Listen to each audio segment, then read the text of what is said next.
My fiancé's mother tossed me a prenup and said, "Sign it or there will be no wedding." He just shrugged and added, "You should probably sign it." They both had no idea that I already had $12 million and a plan of my own. I sat in La Maison restaurant, surrounded by dim lights and the soft clinking of glasses. My fingers nervously stroked the stem of the champagne glass. Just 3 days ago, Nathan had gotten down on one knee and handed me a diamond ring, and today his family had thrown us this engagement dinner. "To the future, Mrs. Caldwell," said Nathan's father, George, raising his glass. His eyes sparkled good-naturedly, and the wrinkles in the corners of his eyes made him look like Santa Claus without a beard. Everyone raised their glasses. I felt Nathan squeeze my hand under the table and smiled. At 32, after several failed relationships, I'd finally found the man I wanted to spend my life with. "I hope, Avery, you realize what kind of family you belong to." Eleanor Caldwell, Nathan's mother, an elegant woman wearing a pearl necklace that must have cost as much as my annual salary as an editor, said. "The Caldwells aren't just a last name, they're a brand." "Mom, please," Nathan said with a slight annoyance. "Let's not do it tonight." "When, dear?" She smiled, but her eyes remained cold.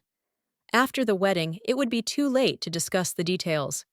The waiter brought the dessert, an exquisite chocolate mousse decorated with raspberries and mint. I was just taking a spoon when Eleanor leaned over to her Birkin bag and pulled out a thick leather folder. While we're on the subject of details, she placed the folder in front of me, as if she were slamming the lid on a coffin. "Our lawyers and I have prepared a prenup." Time seemed to stop. The spoon froze in my hand before it reached my mouth. "What?" I looked at Nathan, confused, but he was suddenly engrossed in his dessert. "It's standard procedure, Avery," Eleanor continued, in the way one explains simple things to small children. "The Caldwell family has significant assets. We need to protect them." "From me?" My voice sounded quieter than I wanted it to.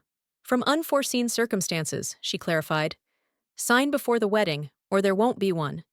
There were a lot of people in the restaurant, but all I could hear at that moment was the deafening silence at our table. Rebecca, Nathan's younger sister, was staring into her glass. George coughed awkwardly. I could feel the color flooding my cheeks. "Nathan!" I turned to him, looking for support, for protection, for some kind of reaction. He finally looked up, shrugged his shoulders, and said with unnatural ease, "You should probably sign it.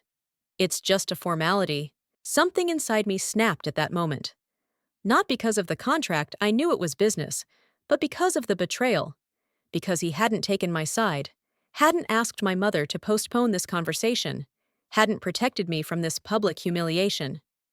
"Excuse me." I placed the napkin carefully next to my plate. "I need to step away for a moment." I walked to the ladies' room, feeling like the heroine of a cheap melodrama. The mirror reflected my pale face with bright red spots on my cheeks. I turned on the cold water and put my wrists under it, trying to calm down. The door opened and Rebecca walked in. A 25-year-old replica of her mother, only with warm eyes. "Sorry about that." She handed me a paper towel. "Mom's always been, an advocate for the family." "And Nathan was always so calm about it?" I asked, blotting my hands. Rebecca glanced at the door, as if to see if anyone was listening, and lowered her voice. "You're not the first. You're not the last." His ex, Victoria, made a scene when my mom suggested the same thing. Screamed all over the restaurant. And what happened? "Nathan broke off the engagement after a month," she shrugged. "Mom said Victoria was too emotional for our family." I looked at my reflection and saw no longer a confused woman, but someone with cold determination in her eyes. When I returned to the table, dessert had already been put away. The folder still lay in front of my seat like a challenge. "I'll review the contract with my lawyer," I said calmly, picking up the folder. "Thank you for a lovely dinner." Eleanor looked like she'd eaten something sour. "Of course, darling. We don't expect you to sign it without reading it." Nathan drove me home in tense silence. At the door of my apartment, he finally spoke. "Avery, I'm sorry about tonight." Mom can be blunt, straightforward. I couldn't believe my ears. She actually accused me of being with you for money. She's just protecting the family. He rubbed the bridge of his nose. Look, I know it's unpleasant, but why don't you just sign? For me? It won't change anything between us. I looked at the man I was about to marry and didn't recognize him. Good night, Nathan. I opened the door. I had to think. Alone in my small but cozy apartment, I threw off my shoes and went into the bedroom. The contract folder flew onto the bed. I pushed aside the painting on the wall, a Monet copy I'd bought at a flea market for $20, and opened the built-in safe. Inside were documents I'd never shown anyone. A company registration certificate in Alex Wright's name. A patent for the algorithm that had changed my life 7 years ago, and the latest bank statement. $12 million. My money that neither Nathan nor his arrogant mother knew about. I slammed the safe shut and put the painting back where it belonged. The contract folder was still on the bed, a reminder of today's humiliation. Time to play by my rules, I said aloud, and for the first time that evening, I smiled genuinely. I lay in bed, twirling the diamond ring in my hands. In the darkness, the stone barely shone, and it seemed symbolic. Had our love faded after last night too? Or am I just being overly dramatic? Nathan and I met 2 years ago at a literary event to celebrate the release of Michael Chabon's new book. I was there as an editor at Prometheus Books, and Nathan was there as a literary fan. He accidentally spilled wine on me and was so genuinely upset that I couldn't be angry with him. Then we talked all evening about books, about life, about dreams. I remember being struck by his gentleness, his listening skills, his intelligence. In a world where men often tend to dominate the conversation, Nathan asked questions and was really interested in the answers. I did not immediately agree to a date. After Marcus, it took time for me to start trusting again. Marcus Peterson. I still had a bitter taste in my mouth when I thought of him. We'd met 5 years ago, when I just started my second life as Alex Wright. I hadn't been so careful back then, and one day, after a bottle of wine, I'd told him about my secret, about how I'd accidentally created an algorithm that changed everything. It was 7 years ago.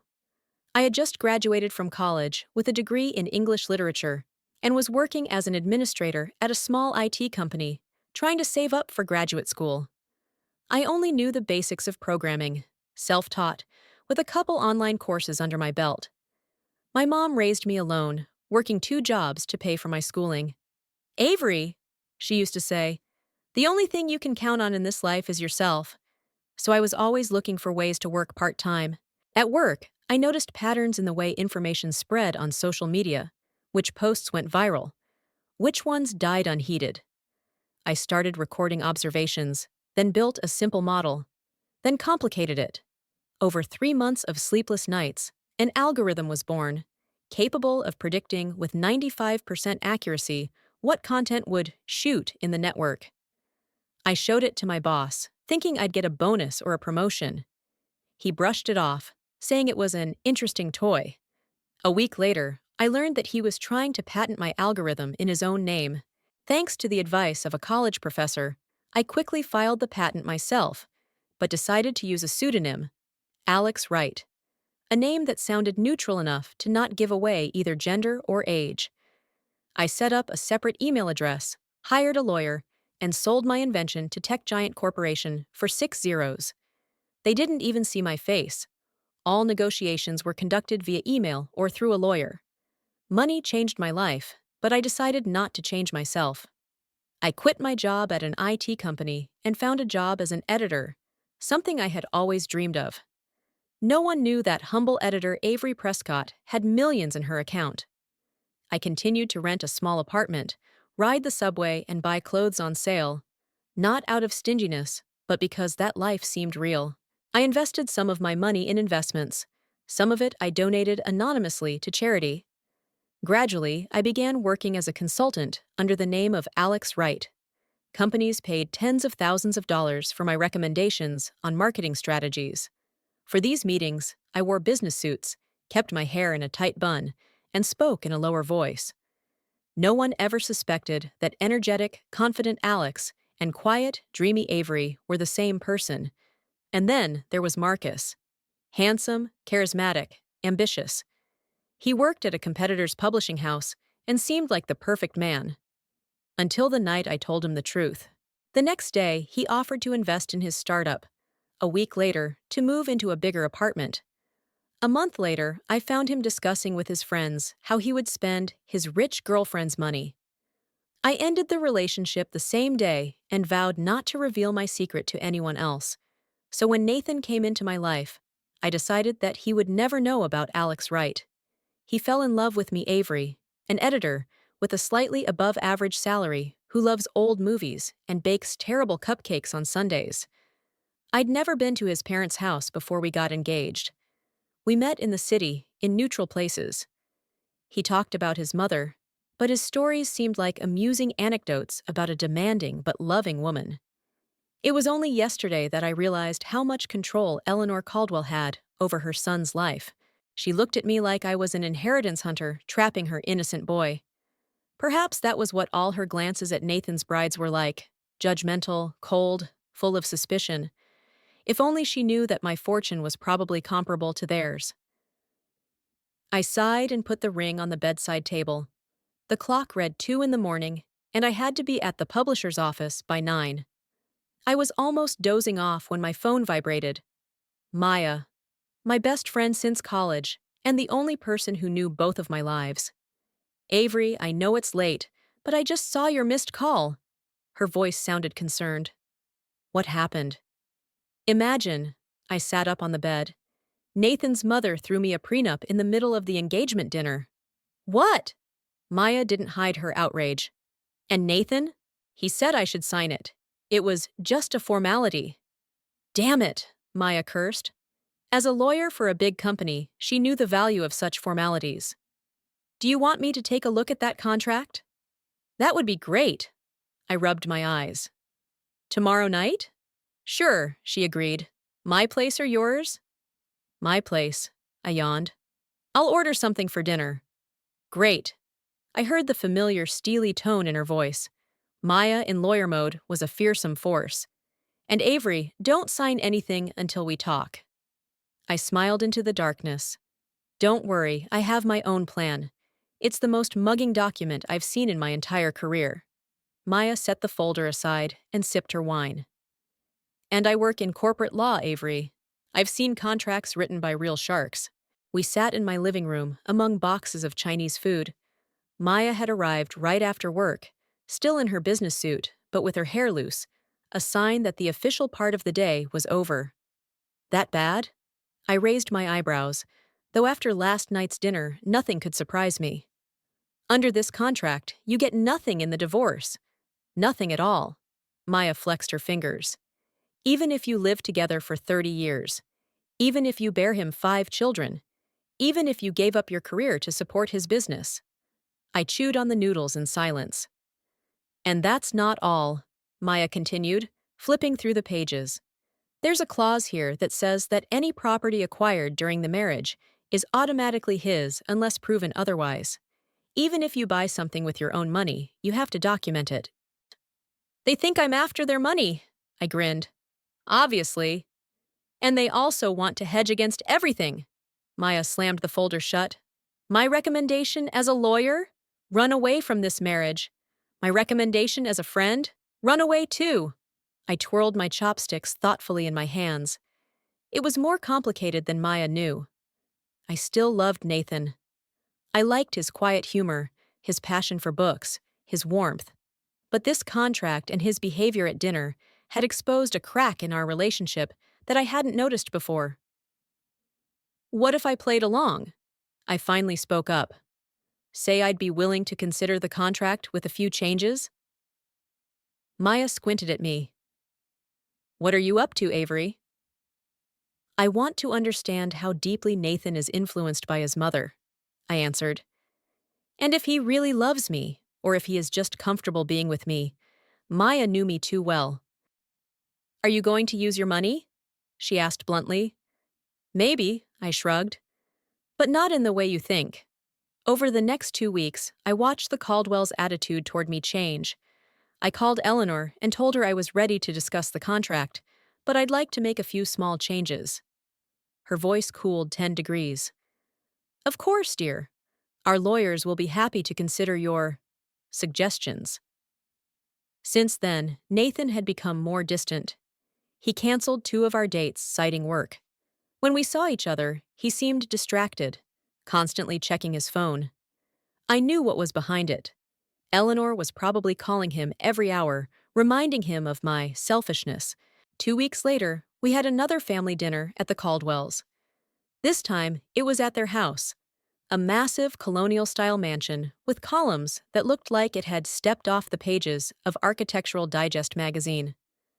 I wore a simple black dress and minimal jewelry. I didn't want to give Eleanor any reason to be suspicious. Dinner got off to a tense start. Eleanor barely greeted me. Nathan was tense, his smile did not reach his eyes. Only George seemed genuinely pleased by my presence. "How are things going at the publishing house, Avery?" he asked, mashing his mashed potatoes. "I recently read the book you published, Quiet Waters. It's a great thriller." "Thank you, George," I smiled. "We are very proud of that book. The author is working on a sequel. The publishing industry is so unstable right now," Eleanor interjected. "All these ebooks, samizdat. I hear a lot of editors are losing their jobs." "Not all of them, Mom," Nathan sighed. "I'm just saying that it's not the most reliable career." She cut off a tiny piece of meat. "Especially for a woman who might want a family. Children require stability. Avery has a stable job," Nathan said unexpectedly firmly. "Of course, dear." Eleanor smiled indulgently. "I was just thinking out loud." I remained calm, even though I was boiling inside. I thought about my investment portfolio, which brought in more each year than Eleanor could spend in 10 years. "Speaking of stability," Eleanor continued, turning to me, "our lawyers still haven't gotten your amendments to the contract.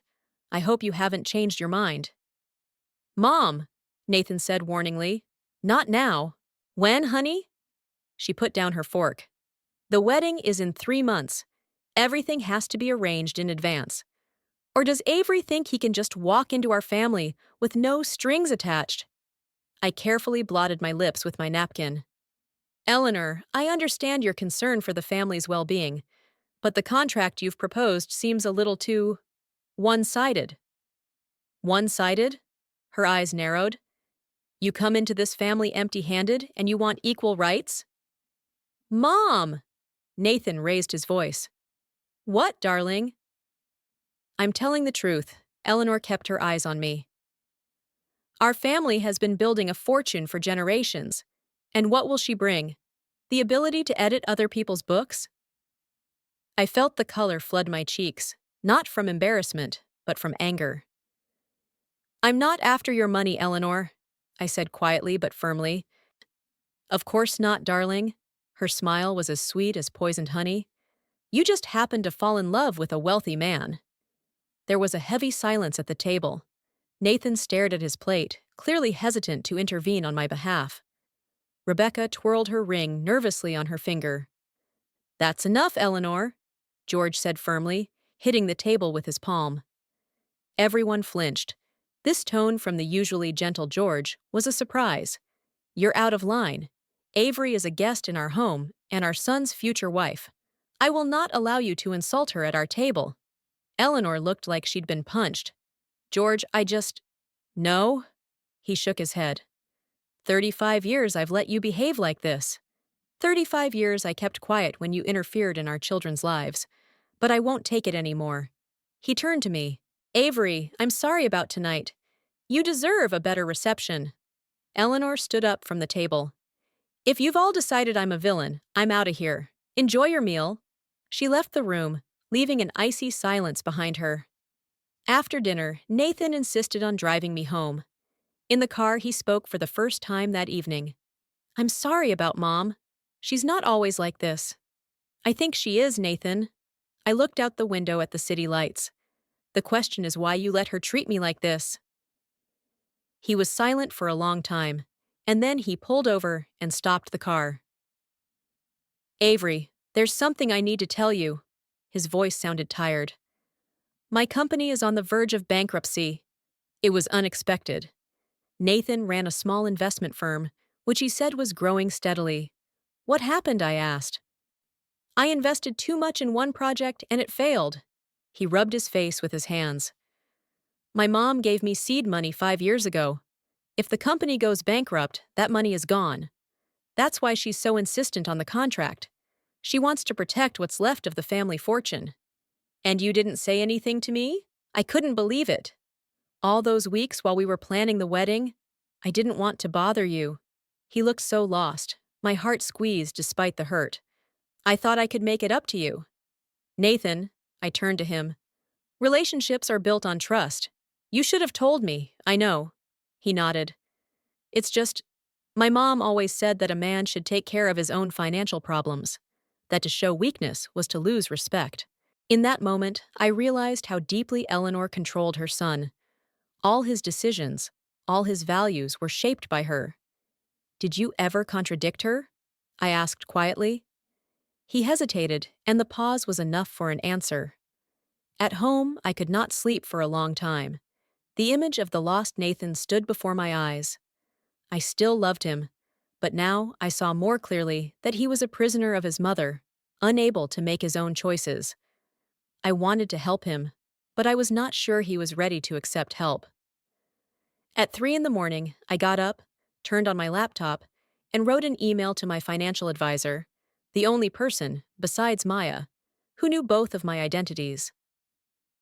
James, I need your help with a delicate matter. Can we meet tomorrow? A plan began to form in my head. I'll test Nathan's feelings and maybe help his company, but I'll do it as Alex Wright, the mysterious investor no one has ever seen. Make it perfect, I told Maya when we met in her office. Fair, reasonable, but one that Eleanor would definitely freak out about. Maya smiled, a dangerous light in her eyes. She loved a complex legal challenge. I'd love to. What exactly do you want to include? The standard terms. The jointly acquired property to be divided equally, protection for me if I have children, the opportunity to pursue a career. I crooked my fingers. And add a clause that all my assets remain mine. I know I have almost none on official documents, but it's the principle. Maya nodded and started making notes. Do you really want to marry him? She asked without raising her eyes. After everything that's happened? I looked out the window at the cityscape. Honestly, I didn't know the answer myself. I wanted to see if there was something real in our relationship, I said finally, or if I'd just fallen in love with an illusion. 3 days later, I was holding a flawless document in my hands. Maya had outdone herself. The contract was completely fair, legally impeccable, and completely unacceptable to a woman like Eleanor Caldwell. I called my future mother-in-law and asked for a meeting. She suggested we meet at the Belmont restaurant, an expensive establishment where I suspected she had her own tables. Her territory, her rules. Well, so be it. Eleanor was already waiting for me, impeccably dressed in a pale blue suit that must have cost as much as 3 of my monthly paychecks. I'd deliberately chosen a modest outfit, a simple dress, minimal jewelry. The poor editor's image that was so annoying to my future mother-in-law. Avery, darling, she smiled coldly as I sat down across from her. You wanted to see me? Yes, I smiled back and pulled a folder out of my bag. I've studied your prenup and prepared a counteroffer. I handed her the document across the table. Eleanor took the folder with her fingertips, as if she was afraid of getting dirty. She opened it, and I saw her face stiffen with each line she read. What is it? She finally asked, slamming the folder shut. My terms, I answered calmly. As you can see, I'm not asking for anything out of the ordinary, just justice and respect. Fairness! She almost spit the word out. You come into our family with empty pockets and demand half of everything my son earns? I'm asking for half of what we earn together, I corrected. And protection in case I sacrifice my career for my family. Eleanor looked at me as if seeing me for the first time. You're a calculating little money hunter, she said quietly. I was right all along. I had expected it. but I still felt a pang of resentment. I hadn't been with Nathan for 2 years because of the money. I loved him for who he was, or for who I thought he was. You can think what you want about me, Eleanor, I said, keeping my voice steady. But I will not sign a contract that makes me powerless in my own marriage. Then there will be no marriage. She leaned back in her chair. I'll talk to Nathan tonight. He will realize that you are not the woman he wants. Do you know exactly what kind of woman he wants? I asked, leaning forward. Or what kind of woman you want for him? Her nostrils flared with anger. I'm his mother. I know what's best for him. He's 35 years old, Eleanor, I reminded her. Isn't it time he made up his own mind? You don't know anything about our family. She stood up, picking up her bag. You never will. Goodbye, Avery. I watched her walk away, head held high, cutting through the crowd like an icebreaker. Mission accomplished. I'd gotten exactly the reaction I'd hoped for. But somehow the victory felt bittersweet. Nathan called the same evening. I had just come back from a run and had just stepped out of the shower when the phone rang. What have you done? His voice was shaking, and I couldn't tell if it was from anger or tears. Why did you show Mom that contract? Because I wouldn't sign the one she suggested, I answered, wiping my hair with a towel. It's not fair, Nathan. You don't understand. He was really crying. I could hear it clearly now. She gave me an ultimatum. Either I break off the engagement or she withdraws her funding from the company. We'll be bankrupt in a month. I sat on the edge of the bed. This is it, the moment of truth. What's it going to be? I asked quietly. What? He seemed stunned by the question. You heard me, Nathan. What do you choose, me or your mother's money? There was a pause. A long, heavy pause that told me everything I wanted to know. You don't understand, he repeated at last. It's not just about the money. It's the employees, the customers. That's not what I'm asking, I interrupted him. I'm asking, what do you want out of life, Nathan? From our relationship? Have you ever made decisions on your own, without looking at your mother? It's not fair. His voice became harsh. You are putting me in front of an impossible choice. No, your mother's making impossible choices, I countered. She's been doing it your whole life. I'm just asking you to decide whether you're a grown man or a boy under your mother's wing. He was silent for so long I thought he'd hung up. Yeah, I don't know, he finally said. I need to think about it. Yeah, you definitely need to think about it, I agreed. Call me when you're ready to talk. I ended the call and sat on the bed for a long time, staring into space. Part of me hoped he'd call back in 5 minutes and tell me he'd choose me, that he'd find a way to save the company, that he was ready to fight for our happiness. But the phone was silent. I spent the next 2 days immersed in work. Like Avery, I edited a new novel that was due out in the fall. As Alex, I contacted my financial advisor, James, and began the second part of the plan. Are you sure you want to do this? James asked when we met in his office. Investing in a company on the verge of bankruptcy is not a smart decision. I know, I nodded. But the company has potential. The problem isn't the business model, it's the management. It was true. I studied Nathan's financial statements, thanks to Alex's connections in the financial world, and realized that the main problem was one risky investment that hadn't paid off. With the right leadership and fresh investment, the company could still be saved. So what are your terms? James made a note in his notebook. An anonymous investor, I leaned back in my chair, is willing to invest $3 million in exchange for 40% of the company, with one condition: the current owner must buy out his mother and run the company himself. James raised his eyebrows. You're giving him a choice. Exactly, I nodded. Either he continues to live under his mother's control, or he becomes the true owner of his company and his life. And if he doesn't? I shrugged. Then I'll know everything I need to know. James sent the proposal the next day. Nathan's company received a letter from a prestigious investment firm representing an anonymous investor interested in promising financial startups. The letter stated that the investor had been watching the company for a while and saw potential despite the current difficulties. I didn't know how Nathan would react. Would he call me to share the good news? Or would he run straight to his mother for advice? I didn't hear from him for 3 days. On the fourth day, I saw him by chance in a cafe near my office. He was sitting with Eleanor, bent over some papers. Even from a distance, I could see her arguing passionately with him, and he was nodding without raising his eyes. At that moment, something inside me snapped.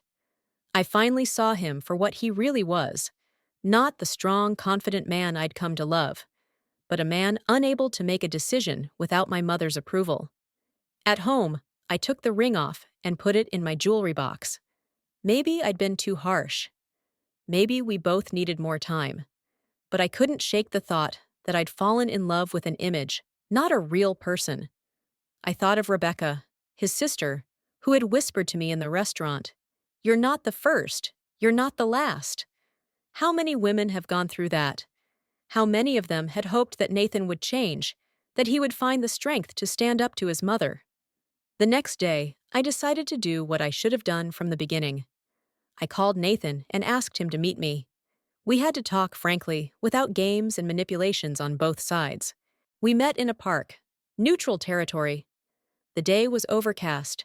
It was going to rain, but there were surprisingly many people. Young mothers with strollers, elderly couples feeding pigeons, joggers in bright costumes. Nathan looked tired. There were shadows under his eyes that I had not noticed before. "Hi," he said as he approached the bench where I was waiting. "Thank you for agreeing to meet me." I nodded. My throat was suddenly tight, and I couldn't say a word. "Avery, there's something I need to tell you." He sat down next to me, looking at his hands. "I've been thinking a lot about us, about my life." "E?" I finally found my voice. "And I realized you were right." He looked into my eyes. "I never made the big decisions on my own. I always looked to my mom for approval." I waited silently for him to continue. "We received an interesting offer from an investor," he continued. "A very generous one, but on the condition that I have to buy out my mom's share in the company. What did you decide?" I asked, even though I already knew the answer. "Yeah." He hesitated. "I showed the offer to my mom. She thinks it's a trap, that the investor wants to take control of the company. She suggested instead that I sell the business outright and start something new under her leadership." Disappointment came over me in a wave. Even now, even with the chance of salvation, he couldn't make the decision on his own. "I see," I nodded. "And you agreed with her, of course." He did not answer, and that was more eloquent than any words. "Nathan, Nathan," I turned to him. "What do you really want? Not your mother, not me. You."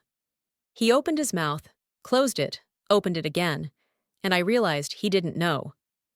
In 35 years of his life, he had never once asked himself that question. And in that moment, I realized that our relationship was indeed a mistake. Not because he was a bad person. He was kind, intelligent, caring. But he wasn't the man I thought he was. And he probably never will be. "I think we should postpone the wedding," I said quietly. "Until you find the answer to that question." "You're leaving me?" I heard panic in his voice. "No." I shook my head. "I'm giving you a chance to find yourself. And then, if you still want to be with me, and if I still want to be with you, we'll try again. For real." The rain began to drizzle. Drops fell on the bench between us, on our hands, on the ground. Like tears I refused to shed. The doorbell rang on Saturday morning. I had just made coffee and was about to enjoy a rare day off with a new manuscript I'd been sent for review. When I opened the door, I saw Nathan, pale, with red eyes, as if he hadn't slept for several nights. "May I come in?" he asked quietly. I stepped back silently, letting him into the apartment. He made his way to the couch and sat down, hunched over with his hands folded in his lap. "Would you like some coffee?" I asked, not knowing how to start the conversation. He shook his head. "Avery, I came here to say, he took a deep breath. I can't go against my mother. I tried, I really did, but she sacrificed too much for me. I can't betray her. I expected those words to hurt, but strangely, I felt only slight regret and maybe a little pity. For him, for myself, for what could have been, but wasn't. You're breaking off our engagement. It was not a question, but a statement. Nathan nodded without looking up. I'm sorry. I know you deserve better. I sat down in the chair opposite him, holding the coffee cup with both hands, as if warmed by its warmth. You're right, I said calmly. I deserve better. And you know what? You do too. He looked up, surprised by my tone. You're not angry? These weeks have shown me a lot, Nathan. I sipped my coffee. You and I want different things from life. We have different values. I want an equal relationship based on mutual respect. And you, I paused, searching for words. You want to please your mother. And that's your choice. Avery, it's not that simple. Of course not, I agreed. Nothing important is ever simple. But in the end, it all comes down to choices. And you made yours. I stood up, walked over to the dresser, and pulled out a velvet box with a ring in it. Here. I handed him the ring. I think it should come back to you. He accepted the box with trembling hands. I never wanted to hurt you, he said, and I believed him. Nathan wasn't a bad man, just weak. I know, I nodded. I hope you find your way, Nathan. Truly your own. He left 10 minutes later, looking both devastated and relieved. I closed the door behind him and leaned against it. A strange sense of freedom spilled inside. It was like I'd dropped the heavy backpack I'd been carrying around, unaware of its weight. A week later, my phone rang late at night. Nathan's number. Avery? His voice sounded tense. I'm sorry to bother you, but I thought you should know. That investor who offered to save the company. He withdrew his offer. We're officially bankrupt. I closed my eyes. James had done exactly as I had instructed.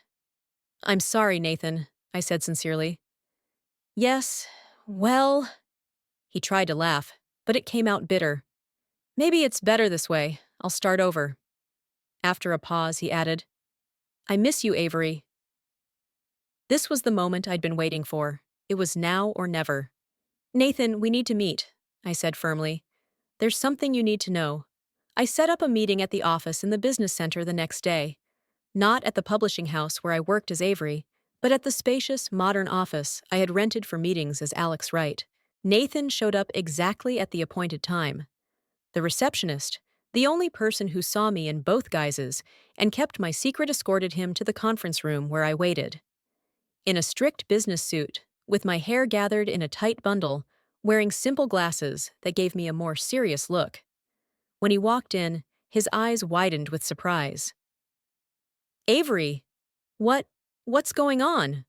I pointed to the chair across from me. Sit down, Nathan. I have a story you need to hear. I told him everything. About how I accidentally created the algorithm, how I sold it under a pseudonym, how I'd been living a double life for 7 years, about how I was the mysterious investor who offered to save his company.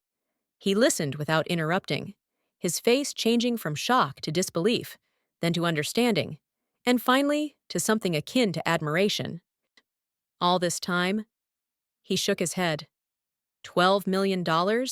You could have bought your own publishing house, but you kept working as an editor? I love my job, I shrugged. The money didn't change that. Why didn't you tell me? There was resentment in his voice. You didn't trust me? No, I answered honestly. I didn't. And, as it turned out, I was right. You made your choice, Nathan. You chose money and your mother's approval over me. But if I had known... If you'd known what? I interrupted. That I was rich? Would that have changed your mind? Then it would have been worse. He was silent, realizing the truth of my words. Why are you telling me this now? He finally asked. I pulled a folder out of my desk drawer and put it in front of him.